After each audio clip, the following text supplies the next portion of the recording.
you being creative. All right, you ready? Yeah, I'm ready. How you doing? This is Coach Dee from Code31. This is Interviews on Demand Zoom edition, and I have a very special guest.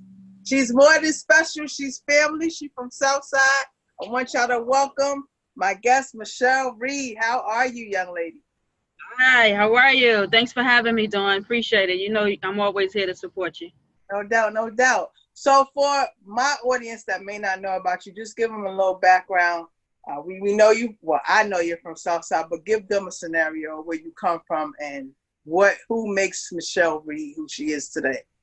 Ooh, okay. Well, like you said, from Southside Jamaica, Queens, grew up in 40 projects. The family of single mom, 3 older brothers. Went to crazy, by the way. Went to PS40 Elementary School. Went to IS8.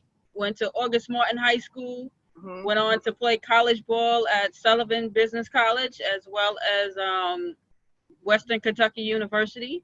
Mm-hmm. Both on athletic scholarships, and by the grace of God was able to go into the WNBA with the LA Sparks. Played overseas in Croatia and Finland, and branched off from there. Once I retired, started my own nonprofit agency and went on into entrepreneur, as well as directing for communities and our youth, supporting our youth. But I want to take you back to your high school days with the August Martin Angels. And rest in peace to Coach Asher, because I'm going to tell you, I have history with the Angels. I used to play every last one of them in Baisley Park. Mind you, I was undefeated. So I'm telling you, I was kind of nice back then. You ain't really know about me back then. No, I did. Allison and all of them, Pumpkin, they can all tell you what it is. But I purposely went to Hillcrest, but I always admired August Martin from afar. You guys were the dream team before the dream team. You know what I mean? When I played against all of them, all Americans and stuff, I was just like in awe. You know what I mean? So rest in peace to Coach Asher. That program was amazing. I actually got to coach at August Martin for a year with Mark. So, you know, I guess I'm part of that August Martin thing. But tell me how you felt being part of such a heritage of a great program at a high school level. Well, like South Shore guys right now. Right. South Shore guys right now. Right. So first of all, like you said, I want to give homage to Coach Joe Asher, rest in peace, passed away in April. And you know, it's just he, along with Faye Sean, I know you know Faye Sean, who saw me one day playing in 40 Park, just shooting around. And at that point, I was still at IS8, you know what I mean, on the all boys team. And she invited me to come and meet her coach at August Martin. And I'm like, okay, I'm in junior high school. Like, what? I mean, why do I need to meet your high school coach? I'm 7th grade, you know what I mean? And from that connection of her building that bridge from her to him brought me into the August Martin mold. And then from there, practicing at the junior high school level, practicing with high school and college girls, in addition to playing on the all boys team at IS8, really was preparing me for something that I didn't even know was to come.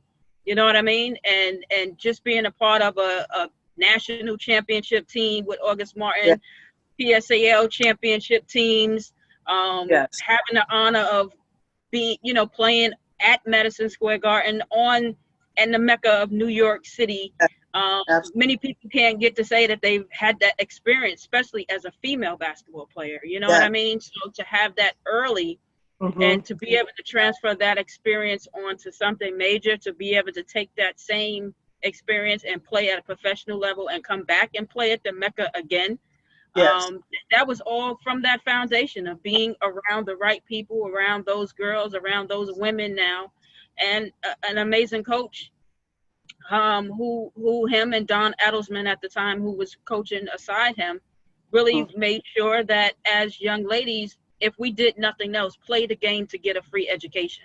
And that was the whole thing, is like, okay, you could be as good as you want to be, but get your education. I could get you a free education to college. And that's what he did. That's exactly what he did. Mm-hmm. And what made you pick Western Kentucky out of all other schools? I'm pretty sure you were highly recruited. What made you say, this is where I want to go for college? See, what happened was, like, my story is unique because when I was at August Martin, I had a guidance counselor who messed up my courses in my senior year. So there was that time where you had to take certain tests in order to graduate. So because she didn't sign me up early in the year for a social studies regents, when it came time to graduation, I couldn't walk with my class because I had to take summer school and pass that regents. So with me having to make a decision of sitting out a year at a 4-year school under a free academic and basketball scholarship, or go to a JUCO, and at that time sitting down wasn't an option for me. I'm like, I want to play. I'll take the sacrifice. So I wound up going to Sullivan College, which offered me a scholarship in Kentucky, in Lexington, Kentucky. And from that, because I was already in the Kentucky element and had, a teammate in Trina Wilson who was at Western Kentucky and was doing very well. Yeah, and the school was doing very well, and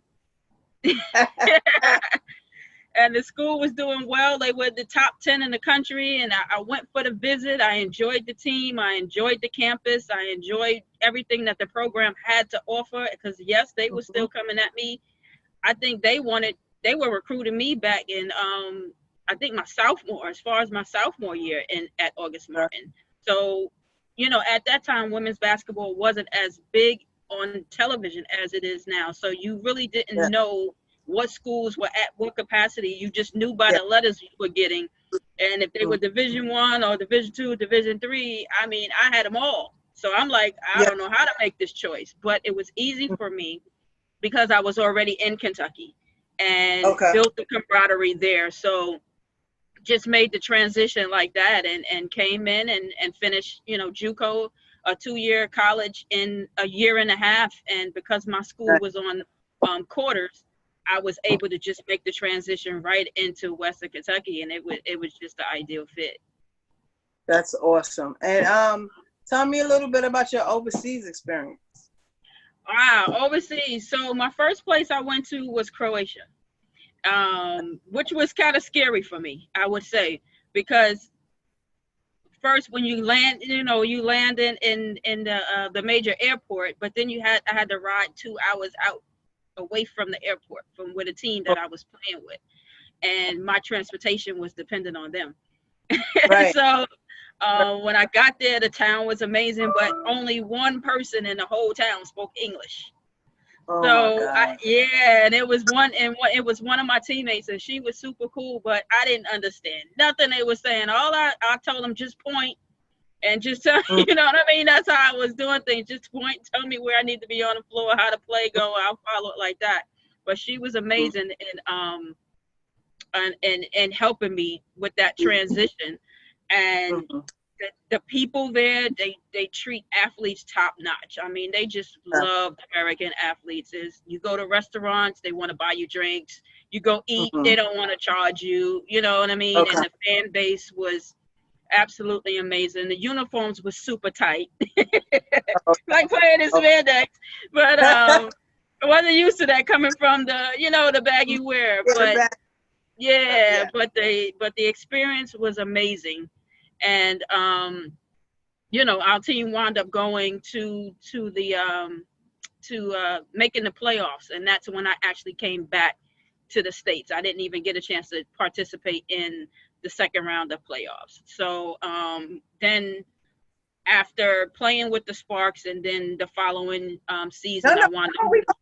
We go to the WNBA. I just wanted to get the overseas out the way. No, that's one more. That's where I'm going. Like before, going to my second team was Finland. I went to Finland. And the great part about Finland was the fact that my college teammate was from Finland, and she lived there. And they spoke English. It was just cold as all heck. Okay. It was freezing in Finland. Like huh? Cold over there. Oh my gosh, it was crazy. It was crazy, but the transition was easier because it felt more Americanized, and so if that's a word, I could be making it up right now, but it was amazing. That was good, and I just unfortunately wound up getting hurt over there and coming back early, but the experience itself is literally like the scene in Love and Basketball when she was overseas and sitting in the window, and you run to practice and you come back and you on the phone, and literally that was my experience. Literally that was my experience from A to Z. Well, so awesome. But I cherish those moments because I missed out on those moments because I got injured on my job. You know, I was playing Empire State Games. I did semi-pro in Canada and Jamaica, and then I got injured on my job. So cherish those moments that you had overseas. Cherish those moments that you had in the WNBA. Because that's what I try to tell our kids in the community. Have a second dream. My only dream was to play professional basketball. I was smart in school, but I didn't, apply myself because I'm nice and bold. So I don't got to really study hard. You know what I mean? And that's why I do, because my dream school was Tennessee. I had went to the basketball camp, so I met Coach Summit and Sheila Frost and the whole team, and you know what I mean. And it was a great experience. But me being young and naive and thinking, I'm nice, I don't really got to work hard in school. That's why I try to tell these kids my experience. But me going to Mercy College was an awesome experience. I had a crazy white coach, little short lady, that told me that I couldn't run the team. It wasn't my team; it was her team. So when being young, I didn't understand that then. I was just like, I just want to transfer. I don't want to be with this crazy lady. And my mother reminded me that she doesn't care anything about the basketball aspect. As long as I bring her that degree in 4 years, that's all that matters. And I brought her to a bachelor's degree and a master's degree. So that's just what I try to convey to these kids out here, that you got to be a student athlete first. So WNBA young lady, tell me about that experience. It was something like no other. I would have to say that was the time when I realized that the game is a business. You know what I mean? It went from a passion to a business, and you had to step into a new way of life, right? So you had to play that much harder. You had to compete that much harder because you had so many people trying to replace you. My teammates were amazing. LA was amazing. Traveling was amazing. You know what I mean? It was just an experience. And the thing was with that adventure is I was already out of college, and I was on a travel team here in New York that allowed me to be seen by the scouts, the WNBA scouts, and got invited to the combine in Chicago, and was online to get drafted. To this day, I don't know whatever happened with that, but through the grace of God, by going to a Queen Latifah tournament in LA, and literally from that tournament, I think maybe about 10-15 minutes after I landed back in New York, I got a call that LA wanted to sign me, and I had to pack a bag and fly back to LA. Nice. You know what I mean? So it was. Sometimes like the route is a different route, but you still get where you got. Right. And that's the whole thing. It's like things in life don't always take you on the course that you think it's supposed to go on. It sends you those little detours, but it makes it mean that much more when you actually get to the destination. Because you appreciate it more, you appreciate the people, and you appreciate the experience, and it's lifelong. It's lifelong, man. It's different when someone is handing you something opposed to something that you have to work for and earn.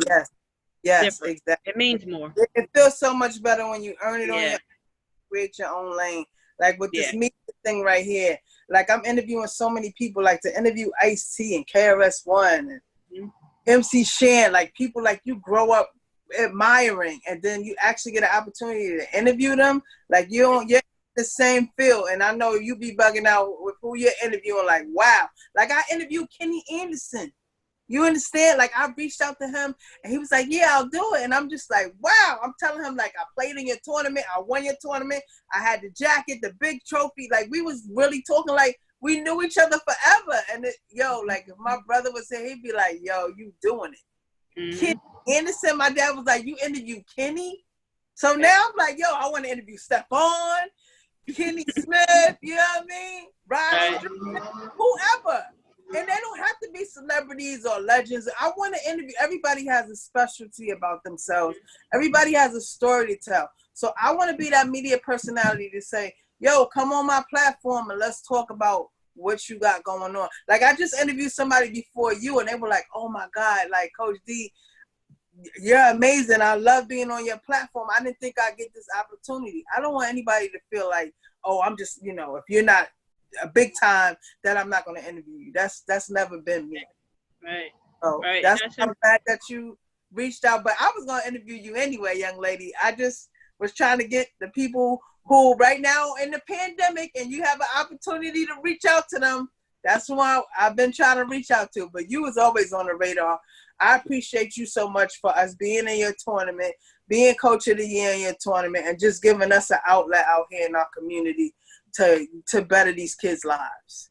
Yeah, you gotta give back. I mean, God gave us all a blessing, and He didn't design us to take it with us on our next journey. If you don't, you gotta do what you have to do here to transfer what the blessing you've been given, so others can learn and prosper from it.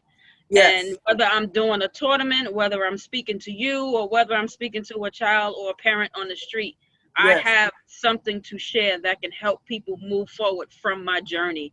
And I'll share that until my very last breath, because it means something to me, and it means something to the progress of another student, athlete, parent, coach, whatever.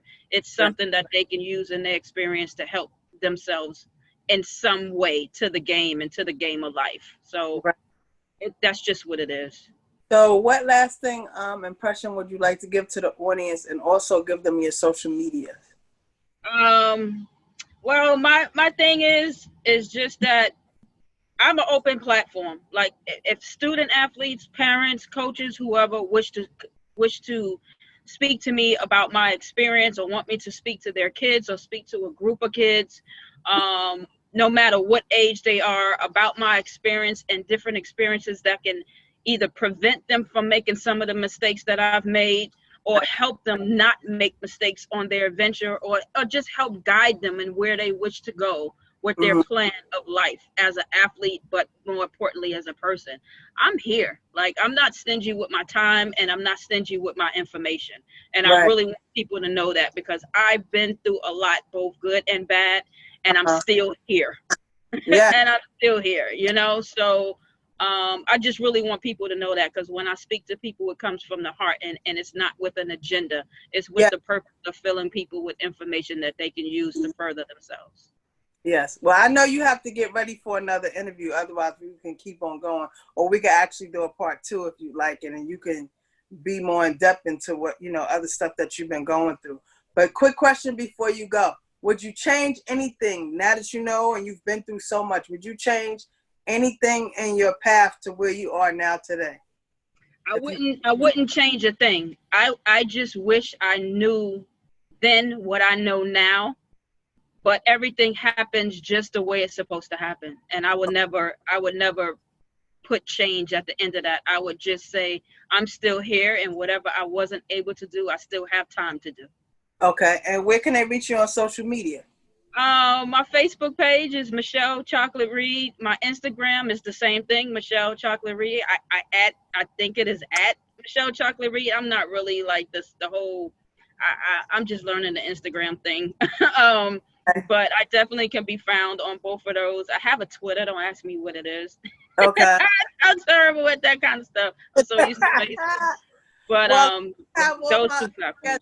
Before you go, I would love for you to say your name and say, it's Code 31.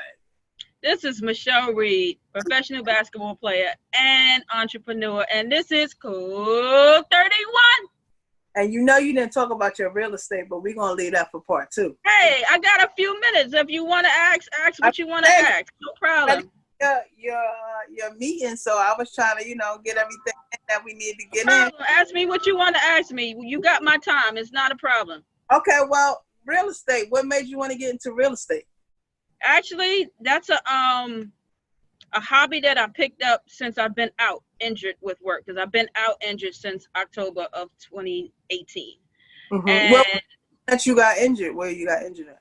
I got injured at work. I what kind of work? Down some stairs. I was actually a basketball coach with Success Charter Schools in Brooklyn. Okay. And I, letting students out from practice, and wet stuff was on the stairs. Didn't see it. Lost my footing and did some damage. I actually have a surgery coming up in the near future. Just got that news the other day. But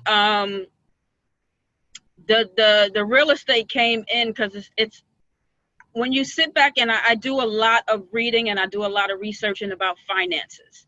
And because I made some money mistakes in my past, I didn't want that to be a part of my future. I want to be set up in a comfortable way where I'm not working so hard for my money. I'm enjoying life and enjoying making money at the same time. I don't want my life to become 9 to 5. I'm built to be an owner. I'm built to be a boss. I'm built to be a leader. I'm built to have my own. And because I'm on that quest to do that, I started reading a lot of financial books, and everything came up with real estate ownerships, the pros and the cons of it. And I'm looking at myself like, all these years I've been renting. I could have had about 3-4 houses under my belt, and they would have been mine. They would have been investments. It would have been things that I could leave to pass down to family if I wanted to. If I wanted to sell and retire and have that income to live comfortably, I could have done that. And knowing that that's still a reachable goal, I started studying it. I started getting into networks. I started communicating with agents, started communicating with mortgage lenders, and being a part of the groups that teach and learn, and that I can learn from investors that's been in the game for years, learn what worked for them, the systems they used, and things like that. So it just became something that attracted my time, and now it's a long-term goal to build a strong real estate investment portfolio. That's awesome. I want to look into doing real estate. Like we talked off camera about, the dreams and stuff that I have with the entrepreneurial thing. I'm gonna figure that out and do the not-for-profit. Me and Mark and my sister Nina, and we're gonna figure it out. But I thank you so much. I know you got to get ready for your interview. So I want to take a quick picture with you on here, and then you can go get ready for your thing. Hold on, let me. Okay. You ready? Yeah, I'm ready. Okay, hold on. Make sure we in here. Oh, hold on. Hold on, I got to do it this way. All right, Michelle, thank you so much. And we will do a part 2 if you want to do a part 2 to expand on everything else you're going, we're talking about. And send my love to the family. Definitely, you too. Anytime, just let me know. All right, thank you. All right, sis, thank you. Later. Bye-bye.